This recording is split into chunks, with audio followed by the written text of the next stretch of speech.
മുഹമ്മദ് നബിയെ കുറിച്ചോ ഇസ്ലാമിനെ കുറിച്ചോ ഒരു അബദ്ധം, ഒരു തോന്നിയാസം മറ്റൊരു മതക്കാരൻ പറയുമ്പോൾ ഉരുളക്കുപ്പേരി മറുപടി പറയാൻ നമ്മുടെ ബ്ലോഗർമാരോ യൂട്യൂബർമാരോ ശ്രമിക്കരുത്. ഞാൻ അവരെ കാല് പിടിച്ചപേക്ഷിക്കണം, നിങ്ങൾ ശ്രമിക്കരുത്, തെറ്റാണത്. എന്തുകൊണ്ട്? അയാളുടെ പ്രശ്നം അതല്ല. അയാളുടെ പ്രശ്നം എന്താണ്? വർഗീയത വളർത്താണ്. എന്തിനാണ് വർഗീയത വളർത്തുന്നത്? രാഷ്ട്രീയ താല്പര്യം, പൊളിറ്റിക്കൽ താല്പര്യം, അല്ലാതെ എന്താണ്? എന്താണ്? രഘുപതി രാഘവ രാജാറാം പതീത പാവന സീതാറാം ഈശ്വര അല്ലാ തേരേ നാം സബ്കോ സന്മത് ദേ ഭഗവാൻ. ഇതാരാ പറഞ്ഞു? ഇതാരുടെ ആരുടെ കവിത? ഗാന്ധിജിയുടെ. ആ ആളാണ് ഇന്ത്യൻ രാഷ്ട്രപിതാവ്. മനസ്സിലായില്ല? എല്ലാവരും ഈശ്വര അല്ലാ തേരേ നാം, നിന്റെ പേരാണ് ഈശ്വരൻ, നിന്റെ പേര് തന്നെയാണ് എന്തും. അല്ലാ ഒക്കെ നിന്റെ പേരാണ്. ഈശ്വര അല്ലാ തേരേ നാം സബ്കോ സന്മതി, എല്ലാവർക്കും നീ സമ്മതനാണ്. പലരും പേര് വേറെ വേറെ പറയാന്നേ ഉള്ളൂ. ഭഗവാൻ എന്ന് വിളിച്ചാലും ഈശ്വരൻ എന്ന് വിളിച്ചാലും അല്ലാ എന്ന് വിളിച്ചാലും നീ ആരെന്നെ? നീ സർവേശ്വരനായ തമ്പുരാനാണ്. നിന്നെ എല്ലാവർക്കും ഇഷ്ടമാണ്. നീ എല്ലാവരും നിന്റെ അനുഗ്രഹത്തിൽ ജീവിക്കുന്നവരാണ്. ഇത് പറഞ്ഞ ആളാണ് നമ്മുടെ ആര്? നമ്മുടെ രാഷ്ട്രപിതാവ്. പിന്നെ അള്ളാഹ് എന്നാണ് പിശാചാന്ന് വേർത്തൻ ഒരു ബ്ലോഗർ പറഞ്ഞാൽ നിങ്ങൾ ചാടുന്ന എന്തിനാ? അവൻ്റെ ലക്ഷ്യം എന്താണ്? അവൻ്റെ ലക്ഷ്യം നമ്മൾ മറുപടി അറിയാം. അപ്പോൾ എന്തുണ്ടാവും? മറുപടി അപ്പുറത്ത് പറയും. അപ്പോൾ ഒരു സ്വാഭാവികമായ ഒരു ഒത്തുകൂടൽ വർഗീയവാദികൾക്കുണ്ടാവും. അവർക്ക് ആളെ കൂട്ടാനും കഴിയും. നിങ്ങൾ മറുപടി അറിയില്ലെങ്കിലോ? ഒരു ദിവസം, 2 ദിവസം, 3 ദിവസം പറഞ്ഞു, 4-ാം ദിവസം അവർ മടങ്ങും. കാരണം ആരുടെ മുന്നിൽ തോറ്റാലും ആരുടെ മുന്നിൽ ജയിച്ചാലും മനസാക്ഷിയുടെ മുന്നിൽ ജയിക്കാൻ കഴിയില്ല. അതേ സമയത്ത് നിങ്ങൾ ഉരുളക്കുപ്പേര് മറുപടി അറിഞ്ഞാൽ അവരെ മനസാക്ഷി എന്താ അവരോട് പറയാ? മറുപടി അറിഞ്ഞല്ലേ ഞാൻ തിരിച്ചു പറഞ്ഞ്. ഇവർക്കിപ്പോ അല്ലാഹു സുബ്ഹാനഹു ഇത് രാഷ്ട്രപിതാവ് പറഞ്ഞാലോ, ഈശ്വര അല്ലാ തേരേ നാം. ഗാന്ധിജിയുടെ ആശ്രമത്തിൽ ഗീത വായിക്കും, ബൈബിൾ വായിക്കും, ഖുർആൻ വായിക്കും, ഗുരുഗ്രന്ഥ സാഹിബ് വായിക്കും, സിഖുകാരുടെ ഇതൊക്കെ വായിക്കും. ആരുടെ? എല്ലാ ദിവസവും പ്രഭാതത്തിൽ പ്രദോഷത്തിൽ ഇത് വായിക്കും. ആരുടെ? ആശ്രമത്തിൽ, ഗാന്ധിജിയുടെ. അങ്ങനത്തെ മനുഷ്യനാണ് 20-ാം നൂറ്റാണ്ടിൽ മാനവരാശി കണ്ടിട്ടുള്ള ഏറ്റവും മഹാന്മാരിൽപ്പെട്ട ഒരാളാണ് ഗാന്ധിജി. ആ ആളാണ് നമ്മുടെ രാഷ്ട്രപിതാവ്. എന്താ നമ്മളതൊക്കെ മറക്കണത്? അപ്പം ഇതിൻ്റെയൊക്കെ പിന്നിൽ പൊളിറ്റിക്കൽ താല്പര്യമാണ്. ഞാനിപ്പോൾ നിങ്ങളോട് കാല് പിടിച്ചപേക്ഷി ദയവായി ഈ യൂട്യൂബർമാരോടും ബ്ലോഗർമാരോടും കാല് പിടിച്ചപേക്ഷിക്കുകയാണ്. നിങ്ങൾ കണ്ടവർക്ക് മുഴുവനും നിങ്ങൾ മറുപടി പറയാൻ നടക്കരുത്. ആ മറുപടി പറയുന്നവർക്ക് ലക്ഷ്യങ്ങളെ കൊണ്ട് മറുപടി പറയിപ്പിക്കലും ആ മറുപടിയിൽ ചില എരിവും പുളിയും കൂടലും അതിൻ്റെ പേരിൽ അവർക്ക് എന്ത് ചെയ്യുകയും വേണം? വർഗീയത വളർത്തണം. വർഗീയത വളർന്നാൽ ഒരു രാജ്യം ക്ഷയിക്കും. നിങ്ങൾ എത്ര വളർത്തിയിട്ടും കാര്യമില്ല. വർഗീയത വളർന്നാൽ രാജ്യം ക്ഷയിക്കും. ഇന്ന് ലോകത്ത് പ്രതീക്ഷിക്കപ്പെടുന്ന ഒരു രാജ്യമാണ് ഇന്ത്യ. ലോകത്ത് 21-ാം നൂറ്റാണ്ടിൽ ഒരു രാജ്യത്തിന് ഏറ്റവും വലിയ ഭാവി ഉണ്ടെങ്കിൽ അമേരിക്കയെ 50 തവണ പിന്നിലാക്കുന്ന രാജ്യം യഥാർത്ഥത്തിൽ അത് ഇന്ത്യ ആയിരിക്കും. ഈ ഇന്ത്യയെ നശിപ്പിക്കലാണ് ചില പ്രത്യേക ശക്തികളുടെ താല്പര്യം. ഇന്ത്യ വളരരുത്, അതിനിവിടെ വർഗീയത വളർത്തുകയാണ്. ഇനി ഒരാൾക്ക് വളരാൻ കഴിയില്ല. ജപ്പാൻ തകർന്നു, ജപ്പാനിന് വളർച്ചയില്ല. ഇന്ത്യ അങ്ങനെയല്ല. ഇന്ത്യ റിസോഴ്സുകൾ ഇപ്പോഴും ഉപയോഗപ്പെടുത്തിയിട്ടില്ല. നിങ്ങൾക്ക് പറഞ്ഞത് മനസ്സിലായോ? ലോകത്തെ അത്ഭുതപ്പെടുത്തുന്ന രാജ്യം 21-ാം നൂറ്റാണ്ടിൽ ഇന്ത്യ ആയിരിക്കും. പക്ഷെ ആ രാജ്യത്തെ തകർക്കണം. അതിനിവിടെ തകർക്കാൻ ഒറ്റ വഴിയുള്ളൂ. എന്ത്? നമുക്കിടയിൽ ഉള്ളിൻ്റെ ഉള്ളിൽ അകൽച്ച ഉണ്ടാക്കണം. നമ്മളിടയിൽ ഉള്ളിൻ്റെ ഉള്ളിൽ അകൽച്ച ഉണ്ടാക്കണമെങ്കിൽ എന്ത് വളരണം? വർഗീയത വളരണം. ഇതിവിടുത്തെ വിദേശ താല്പര്യമാണ്. ചില വിദേശ ഏജന്റുകളാണ് ഇതിൻ്റെ പിന്നിൽ പ്രവർത്തിക്കുന്നത്. ഇന്ത്യക്കാരും അല്ല. ഇസ്രായേൽ അടക്കമുള്ള വിദേശ ശക്തികളുടെ താല്പര്യമാണ്. എന്ത്? ഇന്ത്യ തകരണം. കാരണം അവർക്കൊക്കെയുള്ള വിഭവങ്ങൾക്ക് പരിധിയുണ്ട്. ഇന്ത്യയുടെ വിഭവത്തിന് പരിധിയില്ല.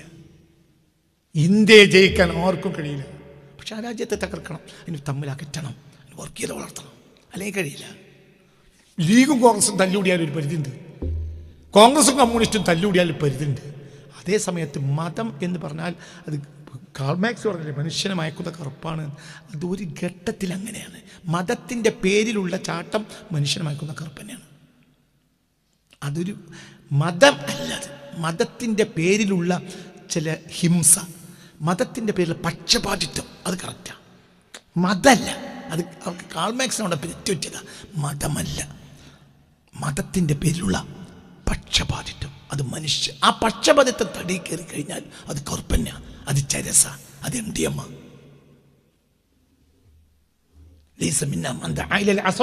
പക്ഷപാതത്തിലേക്ക് ക്ഷണിച്ചവൻ എന്നിൽപ്പെട്ടവനല്ലെന്ന് മുഹമ്മദ് മുസ്തഫ. നമ്മൾ ഒരാളോട് എതിരാകണമെങ്കിൽ അതിൽ ധാർമ്മികമായ ഒരു അടിത്തറ വേണം. അല്ലാതെ എന്തില്ല.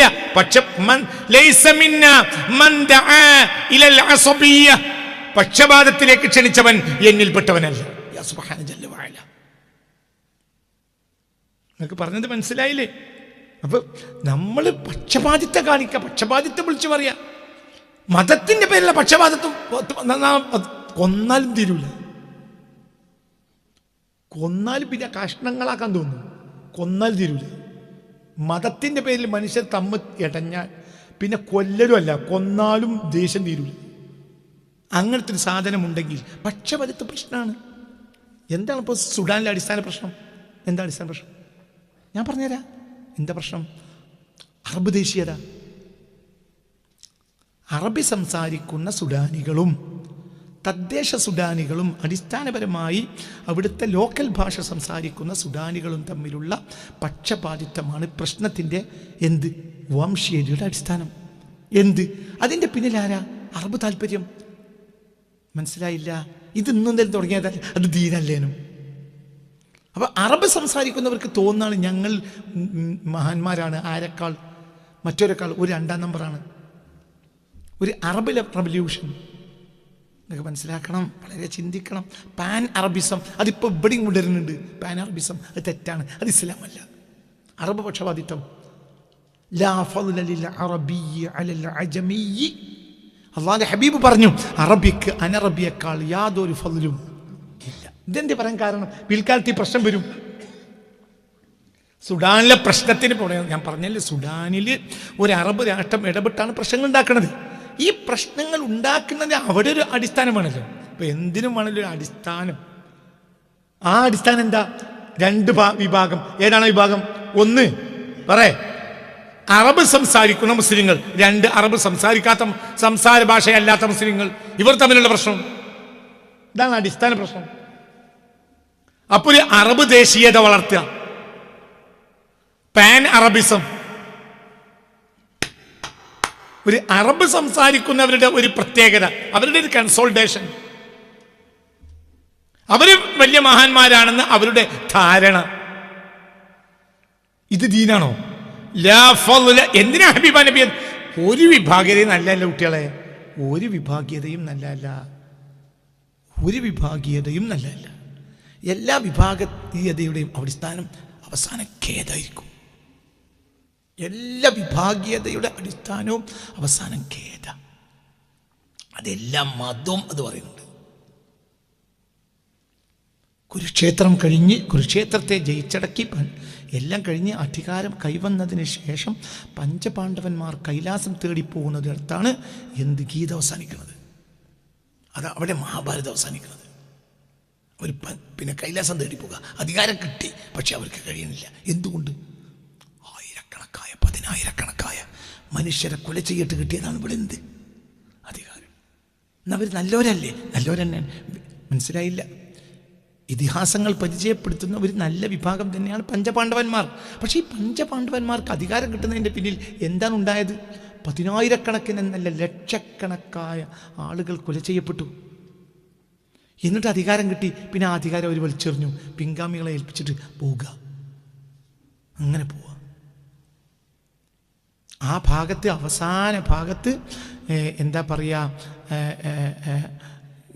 അവസാന ഭാഗത്ത് മഹാഭാരതം പറയുന്നത് ആ കൈലാസം തേടിയുള്ള യാത്രയാണ്. എത്രത്തോളം എന്ന് പറഞ്ഞാൽ ദ്രൗപദിക്ക് നടക്കാൻ വയ്യ. ഇടക്കിടയ്ക്ക് ഇവർ ഈ ആണുങ്ങൾ നടക്കുമ്പോൾ ദ്രൗപദി എന്നാൽ പാഞ്ചാലിക്ക് കൂടുതൽ നടക്കാൻ വയ്യ. അപ്പോൾ ധർമ്മപുത്രനാണ് മുന്നിലുള്ളത്. അതിനെ നേരെ ബാക്കിൽ അർജുനനുണ്ട്. ഇവരെല്ലാവരും പോവുകയാണ്. അപ്പോൾ പാഞ്ചാലി ഇടക്കിടക്ക് വീണു. അത് മുന്നിലുള്ളവർക്ക് ശ്രദ്ധിക്കാൻ വരെ കഴിയണില്ല. എന്തുകൊണ്ട്? ഇനി ഒരു തിരിച്ച് നടത്തം വയ്യ. അത് പറഞ്ഞാൽ മനസ്സിലായില്ല. പിന്നെയും പാഞ്ചാലിയെ താങ്ങുന്നത് ഭീമസേന. ഭീമസേന ഒന്നും കൂടി ബാക്കില, ധർമ്മപുത്രർ മുന്നില. എന്തുകൊണ്ട്? ഇനി നടക്കാനാവില്ല, ഇനി തിരിഞ്ഞു പോകാനാവില്ല. ദുര്യോധനനെ അടിച്ചു കൊന്ന ഒരു ഗത ഉണ്ട്. ആ ഗത ഭീമസേനനെ കാണുകയാണ് യമുനാ നദിക്കരയിൽ. അപ്പോൾ ആത്മകഥം ചെയ്യുക ഇതൊന്നും വേണ്ടില്ലായിരുന്നു. അപ്പം ഏത് വിഭാഗീയതയുടെയും അവസാനം എന്തായിരിക്കും? ഖേദമായിരിക്കും, നഷ്ടമായിരിക്കും. ഇപ്പം നമ്മളിപ്പോൾ കുറച്ച് ആളുകൾ ക്രിസ്ത്യാനികൾ ഒരു യൂട്യൂബ് തുടങ്ങി, അവർ അങ്ങനെ അതിന് കുറച്ച് നമ്മളെ മറുപടി പറയുന്നവർ, പിന്നെ കുറച്ച് ഹിന്ദു വർഗീയവാദികൾ, ഇവരൊക്കെ ഈ തമ്മിൽ കളിച്ചാൽ സത്യത്തിൽ ഇത് ഇവരിൽ ഒതുങ്ങൂല. ഇത് നേരെ ഇനി ആരിലേക്ക് ഇറങ്ങും? സാധുക്കളായ സാധാരണ ജനങ്ങളിലേക്ക് ഇറങ്ങും. അത് ദുരന്തമായിരിക്കും. അതാണ് ഇവരെ ലക്ഷ്യവും. അപ്പോൾ അവർക്ക് എന്തുണ്ടാവാം? മതത്തിന്റെ പേര് പറഞ്ഞ് ജനങ്ങളെ തട്ടീകരിച്ച് വിവിധ തട്ടുകളിലാക്കിയിട്ട് ഇവർക്ക് എന്തിന്റെ പേരിൽ പൊളിറ്റിക്കൽ മെജോറിറ്റി നേടിയെടുക്കാൻ കഴിയും. ദുഷ്ടലാക്കാണ്. ഇത് തിരിച്ചറിയാൻ നമ്മൾക്ക് കഴിയണം. തിരിച്ചു വരികയാണ്. അപ്പം എന്തും ധർമ്മമാണ് അടിസ്ഥാനം. ഒരാൾ പറഞ്ഞത് മുഴുവനും വിഴുങ്ങേണ്ട ഒരു യാതൊരു ആവശ്യവും ഇല്ല, ഒന്നുമില്ല. തങ്ങളായാലും വേണ്ടില്ല, മൂല്യരായാലും വേണ്ടില്ല. പിന്നെ വിഴുങ്ങണം. ഇന്ന് എനിക്ക് എന്താ മാരിഫത്തില്ല, തലയെക്കെട്ടിന് വലുപ്പുണ്ട്, മാരിഫത്തില്ല. അപ്പോൾ വിഷയത്തിലേക്ക് തിരിച്ചു വരി. ഞാൻ നേരം വൈകി, ഞാൻ ഇന്നിപ്പോൾ ഇതിപ്പോൾ തീർന്ന. പക്ഷെ ആദ്യത്തെ വരി എന്നെ അങ്ങോട്ട് ഇടങ്ങേറാക്കി. എന്താ മാരിഫത്ത്? കേത് വരും ഡേറ്റാസ് അല്ല. ഇൽമ എന്ന് ഇന്ന് നമ്മൾ മനസ്സിലാക്കുന്ന ഡേറ്റാസാണ്. അയാൾക്ക് എവിടെ ചോദിച്ചാലും ഉത്തരം കിട്ടും. ഉദാഹരണം പറയാം, ഉത്തരം എന്തല്ല? ജനങ്ങളെ മുന്നിൽ പറയുന്ന ഉത്തരം ഇൽമാണ്. എന്തല്ല? മാരിഫത്തല്ല. മനുഷ്യനാവേണ്ടത് ഇൽമ ആർക്കെങ്കിലും മതിയാവും, മാരിഫത്ത് എല്ലാവർക്കും വേണം. നിങ്ങളെൻ്റെ കൂടെ ഇല്ല. ഇൽമ ആർക്കെങ്കിലും മതി. ഇപ്പോൾ കോഴിക്കോട് ജില്ലയിൽ ഒരു ആലിം ഉണ്ടായാലും മതി. പക്ഷെ മാരിഫത്ത് എല്ലാവർക്കും. എന്താ മാരിഫത്ത്? സ്വന്തം സ്രഷ്ടാവിനെ പറ്റിയുള്ള ബോധം, അതാണ് മാരിഫത്ത്. ഇതെല്ലാവർക്കും വേണം. അവർക്ക് ഇൽമ വേണ്ട, എന്ത് വേണം? മാരിഫത്ത് ആത്മജ്ഞാനം, അതെല്ലാവർക്കും വേണം. ഇന്നിപ്പോൾ ഇൽമ എല്ലാവർക്കും ഉണ്ട്, മാരിഫത്ത് ആർക്കും ഇല്ല. ഇപ്പം ചില ആളുകളെ പറ്റി പറഞ്ഞെന്താ, ഖുർആൻ 63:32, 22:42, 75, 150, 250. അതാണ് ചില. ഇത് ഡേറ്റാസാണ്. വിട്ടി, പമ്പര വിട്ടി. അതിനപ്പുറത്തേക്ക് ചൊമ്പനറിയില്ല. നിങ്ങളെ സാക്കിർ നായിക്കടക്കം. ഇനിയിപ്പോൾ പറയാതിരിക്കണ്ട. ഇവരൊക്കെ കാട്ടിക്കൊടുക്കുന്ന മാരിഫത്തല്ല, ഇത് ഡേറ്റാസാണ്. അത് ഇരുന്ന് പഠിച്ചാൽ ആർക്കും കഴിയുന്ന കാര്യമാണ്. ഇജ് 4 കൊല്ലം മെനക്കെട്ടാൽ ഇജ് സാക്കിർ നായിക്കിനേക്കാൾ വലിയ ആളാവും. അതല്ല മാരിഫത്ത്, അത് കേവല ഡേറ്റാസാണ്. അത് പൊതുവേദികളിൽ ആളാകാനുള്ള പരിപാടിയാണ്. മനുഷ്യൻ്റെ ഹൃദയത്തിന് വെളുപ്പിക്കാനുള്ള സാധനമല്ല. നിങ്ങളിൻ്റെ കൂടെ ഇല്ല. സാക്കിർ നായിക്കിനെ പോലത്തെ കയ്യിലുള്ളത് മാരിഫത്തല്ല, പിന്നെന്താണ്? ഇൽമ്. അനക്ക് നാളെ സാക്കിർ നായിക്കാണോ? അപ്പോൾ ഞാൻ പറഞ്ഞുതരാം. ആർക്കാണ് സാക്കിർ നായിക്കിനെ പോലത്തെ പറഞ്ഞോളി. ഇപ്പം ഞാൻ സൗകര്യം ചെയ്തില്ല.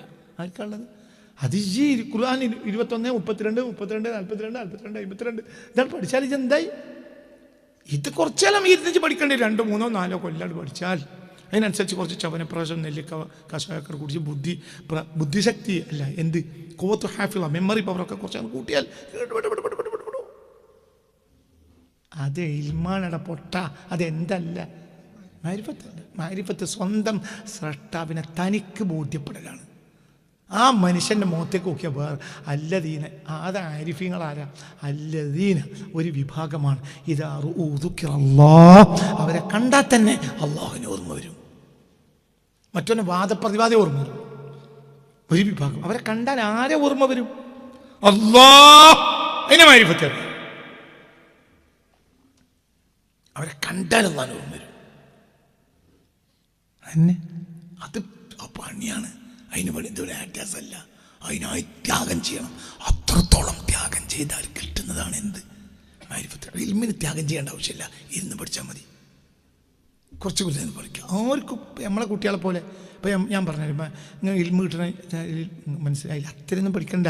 ഇന്നിപ്പം നമ്മൾക്ക് ഒരു ആലിമെന്ന് ജനങ്ങൾ പറയാൻ ഇപ്പം നമ്മളെ ഒരു MBBS പഠിക്കുന്ന കുട്ടിയുടെ ഒരു 20% പഠിപ്പുണ്ടായാൽ തന്നെ ജനങ്ങൾ ആലിമ അറിയും. തിരിഞ്ഞില്ല. ഇന്ന് നമ്മൾ ആലിമെന്ന് പറയുന്ന വ്യക്തി MBBS പഠിക്കുന്ന കുട്ടിയുടെ 20% പോലും അധ്വാനം ചെലവഴിച്ചിട്ടുണ്ടാവില്ല. MBBS പഠിക്കുന്നത് കുറച്ച് പണിയാണ്, അത് കുറച്ച് പണിയാണ്. ഒരു ഉദാഹരണം, MBBS ഒരു ഉദാഹരണം. ആ കുട്ടി മിക്കവാറും മനസ്സിലായില്ല, ഒരു എന്താ പറയുക, ഒരു കിണ്ണത്തിൽ കുറച്ച് വെള്ളം വെച്ചിട്ട് ആ വെള്ളത്തിൽ കാല് വെച്ചാണ് രാത്രി ഇരുന്ന് പഠിച്ചിട്ടുണ്ടാവും. വെള്ളത്തിലാക്കണ എന്തിനാ? ഉറക്കം വരാതിരിക്കാൻ. അങ്ങനെ ഒരു മൂല്യം പഠിച്ചിട്ടുണ്ടാവില്ല. ഒരു മൂല്യം അങ്ങനെ പഠിച്ചിട്ടുണ്ടാവില്ല. അങ്ങനെ പഠിച്ചൊരു മൂല്യം എൻ്റെ അറിവില്ല. പിന്നെ മൂല്യം അന്ന് കൈ പിടിച്ച് മുത്താൻ ഇവിടെ ആളില്ലാത്തതുകൊണ്ടാണ്. സത്യത്തിൽ മുത്താൻ മാത്രമുള്ള പഠിപ്പാർ പഠിച്ചിട്ടുണ്ട്. MBBS മനസ്സിലാണ്ട് പറഞ്ഞത്. ഇനി ഇവരിൽ ഇത് ഡേറ്റാസാണ്. അത് ഒരാൾ ഫിഖ് പഠിച്ചു, ഒരാൾ MBBS പഠിച്ചു. ഫിഖ് പഠിക്കാൻ ബുദ്ധിമുട്ട് വളരെ കുറവാണ്, MBBS പഠിക്കണ പണിയാണ്. ഇനി അതൊക്കെ കഴിഞ്ഞിട്ട് അതിൻ്റെ PG എടുക്കാൻ വേണ്ടിയിട്ട് അതിൻ്റെ എന്താ പറയുക, അതിൻ്റെ PG എടുക്കാൻ വേണ്ടിയിട്ട് അതിൻ്റെ എന്താ പറയുക, അതിൻ്റെ എൻട്രൻസ്, ഏറ്റവും ചുരുങ്ങിയ എൻട്രൻസ്. ഇപ്പം നമ്മളെ മതവിദ്യാഭ്യാസ സ്ഥാപനങ്ങളിലൊക്കെ തോൽക്കുന്ന ഒരു കുറവാണ്. എന്തുകൊണ്ട്? അങ്ങനെ ഒരു പോന്തായിക്ക് തന്നെ ജയിക്കാൻ കഴിയും. അതേ സമയത്ത് ഒരാൾ മെഡിക്കൽ എൻട്രൻസിന് PGക്ക് എഴുതുകയാണെങ്കിൽ 90% തോൽക്കും. എന്തുകൊണ്ടത് അത്ര കഷ്ടപ്പാടുള്ളതാണ്? മൂല്യന്മാരെ കോളേജിൽ ആരാ തോൽക്കാറുള്ളത്? അവരും തോറ്റെങ്കിൽ തോറ്റു. ആരെങ്കിലും തോറ്റു എന്ന് വരാൻ വേണ്ടിയിട്ട് ചിലപ്പോൾ 4 ആളെ തോൽപ്പിച്ചിട്ടുണ്ടാവും. അങ്ങനെ കാൽച്ചവിട്ടിയിൽ വെള്ളം വെച്ചത് അതിൻ്റെ മേലെ കാലിട്ട് പഠിക്കേണ്ട ഒരു വിവരവും ഇന്ന് മൂല്യന്മാർ പഠിക്കണില്ല. അങ്ങനെയൊക്കെ പഠിച്ച കാലുണ്ടായിരുന്നു. ഇന്ന് അതിൻ്റെ ഒന്നും ആവശ്യമില്ല. നമ്മൾ ഫയലു എന്ന് പറഞ്ഞാൽ തന്നെ ജനങ്ങൾ കൈ പിടിച്ച് മുത്താൻ നടക്കാം. പിന്നെ ബുദ്ധിമുട്ട്. അതൊക്കെ കാര്യങ്ങൾ മനസ്സിലാക്കാനാണ് ഞാൻ ഈ പറയുന്നത്. ഇതൊക്കെ ഡേറ്റാസാണ്. MBBS പഠിച്ചാലും ഡേറ്റാസാണ്, കാസിമി പഠിച്ചാലും ഡേറ്റാസാണ്. കാസിമി, ബാക്കവി, ഫൈസി, കുയിസി, ഇതൊക്കെ ഡേറ്റാസാണ്. മഅരിഫത്തല്ല. മഅരിഫത്ത് എന്ന് പറഞ്ഞാൽ സ്വന്തം സ്രഷ്ടാവിനെ തനിക്ക് ബോധ്യപ്പെടില്ല. അത് ത്യാഗ, അപ്പണ്യ. ആ വ്യക്തിയെ സംബന്ധിച്ചിടത്തോളം ആ വ്യക്തി മതിയാവും. ആ വ്യക്തിക്ക് അബദ്ധം പറ്റൂലേ? തീർച്ചയായും പറ്റാം. പക്ഷെ അതേ സമയത്ത് ആ വ്യക്തി നന്മയിൽ അധിഷ്ഠിതമായ വ്യക്തിയായിരിക്കും. തനിക്ക് അബദ്ധം പറ്റിയാൽ അടുത്ത സെക്കൻഡിൽ എന്ത് പറയും? തെറ്റായിപ്പോയി. ഞാൻ പറഞ്ഞില്ലേ, മഴ പെയ്ത് ഒരാൾ കൊട ചൂടി വാഴക്കാട് പള്ളിയൊക്കെ വന്നപ്പോൾ കണ്ണിയത്ത് പള്ളിയിലുണ്ട്. കുട പുറത്തേക്കൂലാറും. അപ്പം പിന്നെയും കണ്ണിയത്തറു ഇത് പള്ളിയാണ്, ഇത് ഖുർആൻ നിസ്കരിക്കാനൊക്കെ ഉള്ള സ്ഥലമാണ്, അതല്ല എൻ്റെ കുട ഉള്ള സ്ഥലമല്ല, കുട പുറത്തേക്ക് കയറും, കുട പുറത്തേക്കൂലാറും. പിന്നെയും പറഞ്ഞു ഇത് കുട പുറത്തേക്ക് കയറും, പുറത്തേക്കൂലാറും. അപ്പം ഇയാൾ പറഞ്ഞ്, നിങ്ങളെ കുട മെമ്പറിൻ്റെ ചോട്ടിൽ ചുരുട്ടി മടക്കി വെച്ച് ഞാൻ കണ്ടിട്ടുണ്ട്. നിങ്ങളെ കുട മെമ്പറിൻ്റെ ചോട്ടിൽ അങ്ങനെ വെക്കാമെന്നും ഇന്നെപ്പോലത്തെ ഒരു മഴക്കാലത്തെ ഒരു കുട അങ്ങോട്ട് കയറ്റാൻ പറ്റും. ഇത് ഇവിടുത്തെ ന്യായം വെച്ചു. അപ്പോൾ കണ്ണിയത്തിൽ നോക്കുമ്പോൾ പണ്ടെന്നോ ഒരു കുട, കണ്ണിയത്തിൻ്റെ കുട മെമ്പറിൻ്റെ അടിഭാഗത്തിൽ ഒഴിവുള്ള സ്ഥലമുണ്ട്, അവിടെ ചുരുട്ടി മടക്കി വെച്ചിട്ടുണ്ട്. അപ്പോൾ കണ്ണിയത്ത് തിരിച്ചു വന്നാണ് പറഞ്ഞു, ഞാൻ അറിയില്ല, ഓർമ്മല്ല, കുട്ടിയെ മാപ്പാക്കണം എന്ന് പറഞ്ഞു. മാപ്പാക്കൂല. ദൃക്സാക്ഷിനോട് പറഞ്ഞതാ. ആള് മരിച്ചുപോയി. ഒരു ദൃക്സാക്ഷിനോട് പറഞ്ഞ, ഒരു വയസ്സായ ദൃക്സാക്ഷിനോട് നേരിട്ട് പറഞ്ഞ സംഭവം. അത് പൊരുത്തപ്പെടില്ലാറും അല്ല, പൊരുത്തപ്പെടണം എന്ന് പറഞ്ഞു. അപ്പോൾ പറഞ്ഞു, ജമാഅത്തിന് ആളുകൾ വന്നിട്ട് ജമാഅത്ത് കഴിഞ്ഞിട്ട് ജമാഅത്തിന് വന്ന ആളുകളെ മുന്നിൽ നിങ്ങളാണ് പറയണം, ഞാനും ഇവനും തമ്മിലൊരു തർക്കമുണ്ടായി, ആ തർക്കത്തിൽ ഞാൻ ചെയ്തത് തെറ്റായിപ്പോയി, ഓൻ്റെ ഭാഗത്താണ് ശരി, എൻ്റെ ഭാഗത്ത് തെറ്റാണ് നിങ്ങൾ പറഞ്ഞാൽ പൊരുത്തപ്പെടാറ്. മനസ്സിലാണ്ട് പറഞ്ഞത്. ഇന്നിപ്പോൾ അങ്ങനെ ഇപ്പോൾ ഒരു സമസ്തൻ്റെ പ്രസിഡൻറ്റിനോട് അങ്ങനെ ഒരാൾ പറഞ്ഞാൽ വരെ ഓനെ തല്ലിയിട്ടിട്ട് ആ നാട്ടിൽ നിന്ന് പെര പൊളിച്ച് കൊണ്ടിരും. കാരണം അത്രയും വലിയ മഹാനോട് എങ്ങനെയാണ് അത് പറഞ്ഞു വെച്ചാൽ തല്ലോട് തല്ല്, അടിയോട് അടിയോ, എല്ലാവരും തല്ലും. നിങ്ങൾക്ക് പറഞ്ഞാൽ മനസ്സിലായോ? കണ്യത്തിനും പറഞ്ഞൂടെ, ഞാനിവിടുത്തെ സമസ്തൻ്റെ പ്രസിഡൻ്റാണ്, ഞാൻ ഒരു വ്യക്തിയെ ദോഷാക്കാനല്ല പറഞ്ഞത്, ആ മനുഷ്യന് അള്ളാഹു കൊടുത്ത ആത്മജ്ഞാനാണ് ഈ പറഞ്ഞത്. അള്ളാഹിൻ്റെ കോടതിയിൽ എൻ്റെ അമല് മുഴുവൻ കൊണ്ടുപോകുന്ന പേടി, അങ്ങനെ കൊണ്ടുപോകാനും. ജമാഅത്ത് കഴിഞ്ഞപ്പോൾ കണ്ണിയത്ത് എണീറ്റ് എന്നാണ് എന്ത് പറഞ്ഞു, ഞാനും കഴിഞ്ഞ പോലെ തർക്കമുണ്ടായിരുന്നു ഒരു കുടൻ്റെ കാര്യത്തിൽ, തെറ്റിൻ്റെ വശത്താണ് കേട്ടോ എന്ന് ജനങ്ങളോട് പറഞ്ഞു. ഞാൻ പൊരുത്തപ്പെട്ടു നോനും പറഞ്ഞു. ഇതൊരു ചരിത്രമാണ്, ഇത് ഡാറ്റാസ് അല്ല. ഇതിൻ്റെ കാരണം എന്താ? ആ ആലിമിന് എന്തുണ്ട്? മാരിഫത്തുണ്ട്, ആത്മജ്ഞാനം. എൻ്റെ റബ്ബിൻ്റെ മുന്നിൽ ഞാൻ തോൽക്കുമോ എന്നുള്ള പേടി. ₹1 50 പൈസക്ക് മറ്റൊക്കെ അങ്ങാടിയിൽ നിന്ന് മീൻ വാങ്ങി. എത്ര 50 പൈസക്ക് മീൻ? 50 25 കാലത്തൊക്കെ അങ്ങനെ മീൻ കൊടുക്കുക. 4 അണക്ക് 8 അണക്കൊക്കെ മീൻ കൊടുക്കുക. ആ മീൻ എത്ര വെച്ചു ഓനൊരു എണ്ണം പറഞ്ഞു, 20 25 അങ്ങനെ എണ്ണം പറഞ്ഞു. മീൻ വാങ്ങി പൊതിഞ്ഞു കൊടുത്തു, കൊണ്ടുപോയി പെരീശ നോക്കുമ്പോൾ ഒരു മീനേറുണ്ട്. അങ്ങനെ തന്നെ വന്നു. എനിക്ക് ഒറ്റ മീൻ എടുത്തു, അതിലൊരു മീനേറുണ്ട്. അപ്പം ഞാൻ പറഞ്ഞു, മൂലിയർ കാക്ക ഞങ്ങളായതുകൊണ്ട് ഏറട്ടതാണ്. അപ്പം പറഞ്ഞു, എന്നാ ഇജ്ജത് പറയണം, അങ്ങനെ ഏറട്ടെന്ന് ഇജ്ജത് പറയണം എന്നോട്, അല്ലെങ്കിൽ ഞാൻ വിചാരിക്കൂല എൻ്റെ അടുത്ത് പേച്ചനാണ്, അപ്പം ഞാൻ അങ്ങോട്ട് വരേണ്ടി വന്നില്ല. ഇജ്ജ് പറയണം അപ്പം തന്നെ എന്നോട്, അല്ലെങ്കിൽ എനിക്കത് തിന്നാൻ പറ്റൂലല്ലോ. എൻ്റെ ഏറട്ട് അറിഞ്ഞാൽ ഇതെന്താ കാരണം? ഇതാണ് കാരണം. എന്താ ഇത്? പൊരയിൽ പോയി ചമായക്കാടങ്ങാടിന് മീൻ വാങ്ങിയിട്ട് പൊരയിൽ പോയിട്ട് തിരിച്ച് ആ മീനിൻ്റെ പൊതി ഇങ്ങോട്ട് മടക്കിക്കൊണ്ടുവരാനുള്ള കാരണം എന്താണ്? അത് ഡാറ്റാസ് അല്ല, അത് ആലിമായതുകൊണ്ടല്ല, അത് സമസ്തന പ്രസിഡന്റ് ആയതുമല്ല, അതിനല്ല കാരണം. പിന്നെന്താ കാരണം? മാരിഫത്താ കാരണം, ആത്മജ്ഞാനം. എൻ്റെ റബ്ബിൻ്റെ കോടതിയിൽ ഈ ഒരൊറ്റ മീൻ മതിയാവും എൻ്റെ അമൽ ബാത്തിലാകാനെന്ന് പേടി. അതിൻ്റെ കാരണം അതാ മാരിഫത്ത്, അതാ മാരിഫത്ത്. മൻ അറഫ റബ്ബഹു മൻ അറഫ നഫ്സഹു ഫഖദ് അറഫ റബ്ബഹു എന്ന മാരിഫത്ത്, അതാ മാരിഫത്ത്. അത് പ്രശ്നമാണ്, അത് പ്രശ്നമാണ്. അള്ളാഹു തആല അവരുടെയൊക്കെ ദർജയായിട്ട് കൊടുക്കട്ടെ. അള്ളാഹു തആല അവർക്ക് വലിയ മനുഷ്യന്മാരാണ്, വലിയ മഹാന്മാരാണ്. കണ്ണിയത്തൊക്കെ വലിയ മഹാനാണ്, വലിയ മഹാനാണ്. അള്ളാഹു അവരുടെ ദർജയായിട്ട് കൊടുക്കട്ടെ. കണ്ണിയത്താണെങ്കിലും ശംസ, ഇവരൊക്കെ മഹാന്മാർ തന്നെയാണ്. അതേ സമയത്ത് തെറ്റവർക്ക് സംഭവിക്കാം. അവരെ വിഴുങ്ങേണ്ട ബാധ്യതയൊന്നും പിൽക്കാല മുസ്ലിം ഉമ്മത്തിനില്ല. എന്തുകൊണ്ട്? അവർ മനുഷ്യന്മാരാണ്. തെറ്റവർക്കും പറ്റാം, അത്ര തന്നെ. നമ്മളത്രയൊന്നും പറ്റൂലെങ്കിലും എന്നാലും പറ്റാം, എന്നാലും പറ്റാം. അതുകൊണ്ട് അവർ താഴെറങ്ങോ? ഇല്ല, അവർ ഉന്നതന്മാരായിരിക്കും. അപ്പം ഈ അടുത്ത കാലഘട്ടത്തിൽ ഇവിടെ നിന്നൊക്കെ നമ്മൾ പോയി, പ്രത്യേകിച്ച് സംഘടനകൾ അധികരിച്ചപ്പോൾ ഓരോരുത്തർക്കും അവരവരുടെ നേതാവിനെ വെളുപ്പിക്കേണ്ട ബാധ്യത വന്നു. അങ്ങനെയാണ്. അപ്പം പണ്ടുള്ള മൂല്യന്മാരൊക്കെ എവിടെയാണ് മരിച്ചടക്കുന്നത്? പർവ്വതം പോലെ, ബഹർ പോലെ ഇൽമുള്ള മൂല്യന്മാർ എവിടെയാണ് മരിച്ചടക്കുന്നത് അവരാർക്കും അറിയില്ല. ഈ അടുത്ത കാലത്ത് മരിച്ചവരിൽ ഏകദേശം ആളുകൾക്കൊക്കെ വലിയ വലിയ മക്ബറുണ്ട്. അതിൻ്റെ എന്താ അടിസ്ഥാന കാരണം? പക്ഷപാതിത്വം. തിരിഞ്ഞില്ല.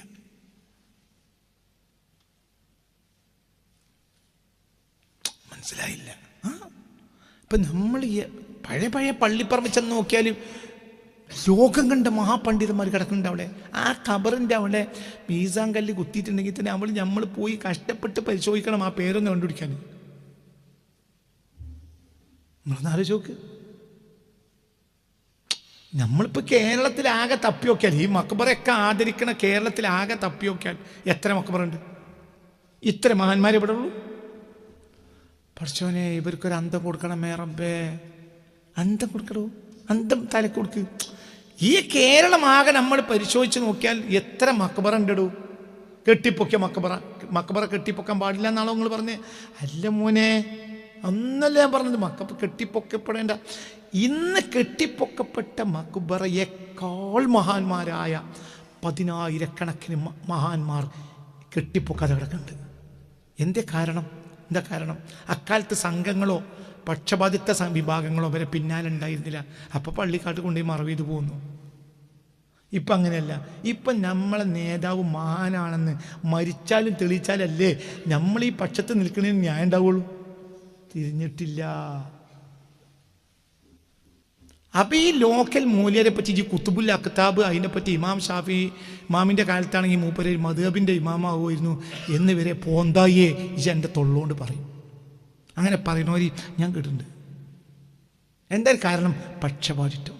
എന്നാൽ ഇവരെക്കാൾ മണ്ണ് കിടക്കണില്ലടൂ മഹാന്മാർ, ഇവരെക്കാളും 10,000 ഇരട്ടി മഹാന്മാർ. അള്ളാൻ്റെ ഹബീബിൻ്റെ കാലത്ത് ദീനെത്തിയ നാടല്ലേത്? ഈ നാട്ടിൽ എൻ്റെ ഈ 4 മൂല്യന്മാർ മാത്രമേ മഹാന്മാരായിട്ടുള്ളൂ. ഇപ്പോൾ ഈ 10, 100, 25, 45 കൊല്ലത്തിൻ്റെ ഉള്ളിൽ മരിച്ച് ഈ 4 മൂല്യന്മാരാടാ മഹാന ഇത്. ഇവരൊക്കെ ആരടോ? ഇവരൊക്കെ 10,000 ഇരട്ടി. മനസ്സിലായില്ലേ? ഒരു അരക്കറാഹത്ത് ജീവിതത്തിൽ ചെയ്യാത്ത ബഹർ പോലെ ഇൽമുള്ള മഹാന്മാർ എത്ര മണ്ണ് കിടക്കുന്നുണ്ട് പള്ളിപ്പറമ്പിൽ, പഴയ പള്ളിപ്പറമ്പിൽ. അവർക്ക് ഖബർ എവിടെയെന്ന് പോലും ഇന്ന് നാട്ടുകാർക്ക് അറിയില്ല. എന്താ കാരണം? പറയാം എന്താ കാരണം? അവരെ കാലത്ത് എന്തില്ല? മുസ്ലിമീങ്ങളേ ഉള്ളൂ. എന്തില്ല? പക്ഷപാതിത്വല്ല, സംഘടനയില്ല.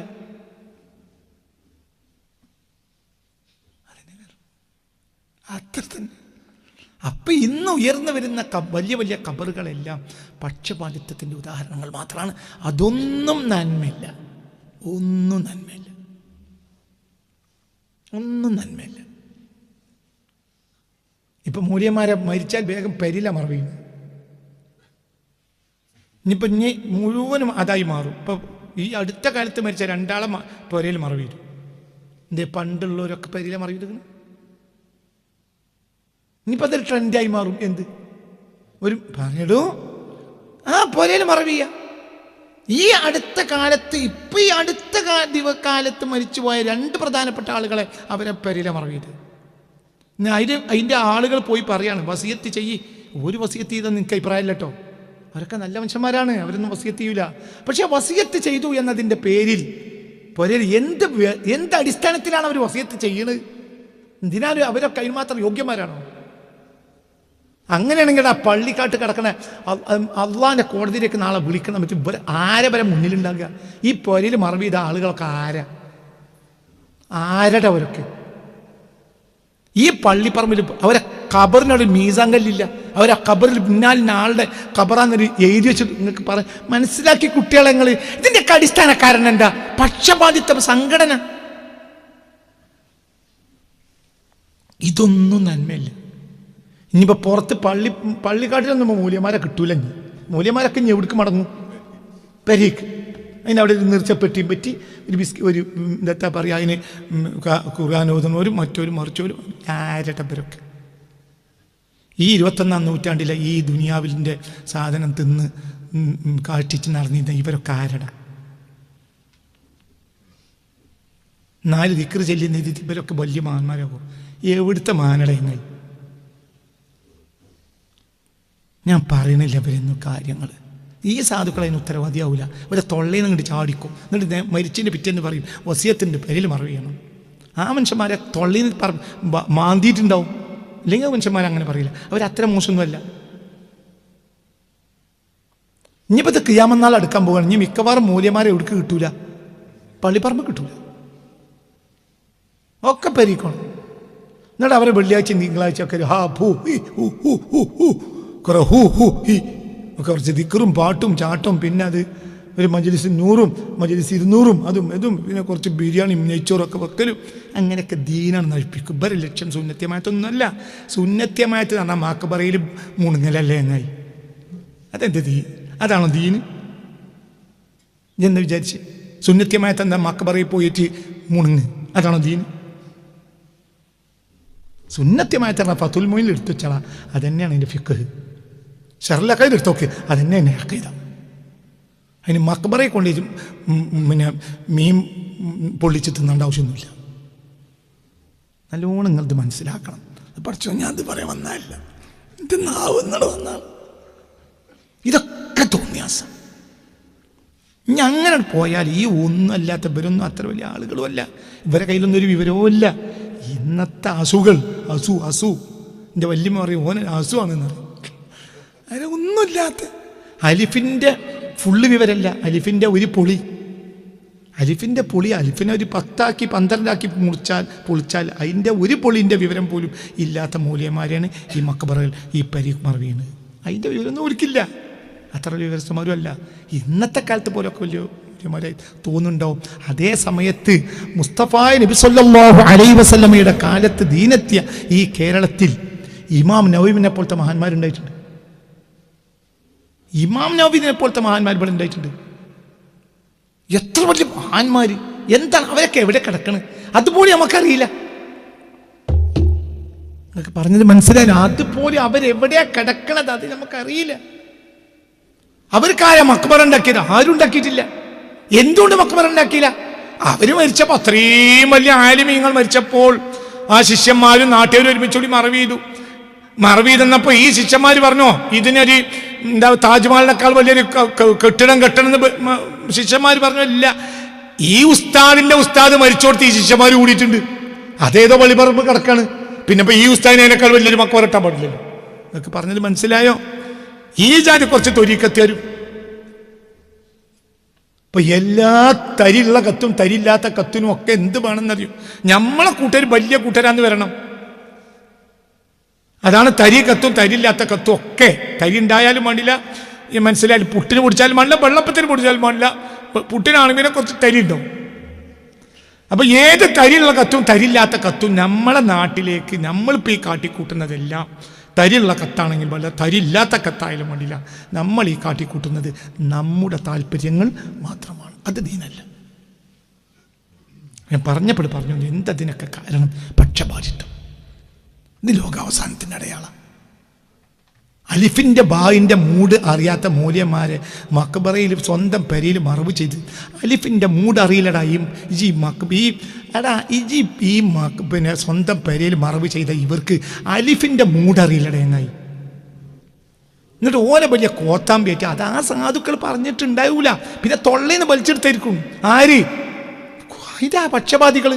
എന്തിന്? ഇവർക്ക് പിറ്റേന്ന് മുതൽ അവിടെ ബിരിയാണി വെച്ച് കൂടണം. പിന്നെ അതിന് പൈസ കിട്ടി അത് ഒപ്പാപ്പം വെക്കണം. എവിടെയാണോ കബർ പൊന്തിയത് അവിടെയൊക്കെ പൈസ കൊടുക്കാൻ നടക്കാനുള്ള സുന്നികൾ. അതാണപ്പോൾ സുന്നികളുടെ പണി. ഇനി ഇതിൻ്റെ അർത്ഥമൊക്കെ ഇനി കാസിമി സുന്നിയല്ല, ഒന്നുമല്ല. ഈ ചൂഷണമൊന്നും അല്ല അഹ്ലു സുന്നത്തുൽ ജമാ. അങ്ങനെ വിചാരിക്കണ്ട.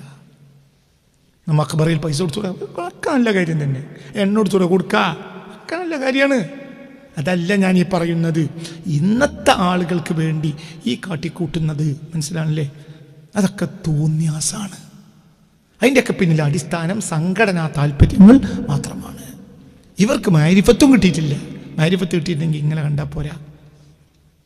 അള്ളാഹു തആല നമ്മളെ കാത്ത് രക്ഷിക്കട്ടെ. അബറഖയ്തു, ഞാൻ കയറി. ദുറൽ ഇർഫാനി, ആത്മജ്ഞാനത്തിൻ്റെ കൊടുമുടികളെ ഞാൻ കയറി. ജുബുത്തു, ഞാൻ മുറിച്ചു കടന്നു. അൽ മഫാവിസ, അൽ മഫാവിസ, വലിയ വലിയ വൈതരണികളെ, വലിയ മരുഭൂമി അടക്കമുള്ള ദീർഘമായ മരുഭൂമികളെ ഞാൻ മുറിച്ചു കടന്നു. എങ്ങോട്ടാണ് ഞാൻ പോകുന്നത്? ഇലൽ ഹദറത്തിൽ ഉലിയ, അള്ളാഹുവിനെ കണ്ടെത്തുക എന്ന മഹത്തായ സന്നിധാനത്തിലേക്ക്.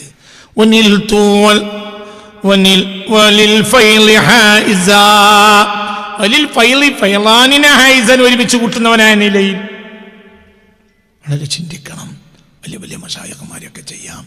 സാധാരണക്കാരായ മൂല്യന്മാരെ അവരെയൊക്കെ 4 വയസ്സ് പറഞ്ഞു എന്നതിൻ്റെ പേരിലോ, 4 ആൾക്ക് ദിക്റലി കൊടുത്തു എന്നതിൻ്റെ പേരിലോ, 4 ആളെ മുന്നിലിരുന്ന് ബന്ധോ പറഞ്ഞു എന്നതിൻ്റെ പേരിലോ അവരെയൊക്കെ വലിയ വലിയ മക്ബറിൻ്റെ വീട്ടിൽ ആക്കി കഴിഞ്ഞാൽ പിന്നെ മക്ബറെ കൊണ്ട് കേരളം എന്നറിയും. കാരണം അതിന് പിന്നെ പറ്റാത്ത ഒന്നും അല്ലാത്തൊരു മൂല്യം ഇവിടെ ഉണ്ടാവില്ല. അതൊക്കെ തെറ്റാണ്. അത്തരം രീതികളിൽ നിന്ന് സുന്നത്ത് ജമാഅത്തിന്റെ അഹ്ലുകാർ പോന്നിട്ട് ഹക്കായ ദീനിലേക്ക് പോരണം എന്ന് വളരെ താഴ്മയായി ഞാൻ അപേക്ഷിക്കുകയാണ്.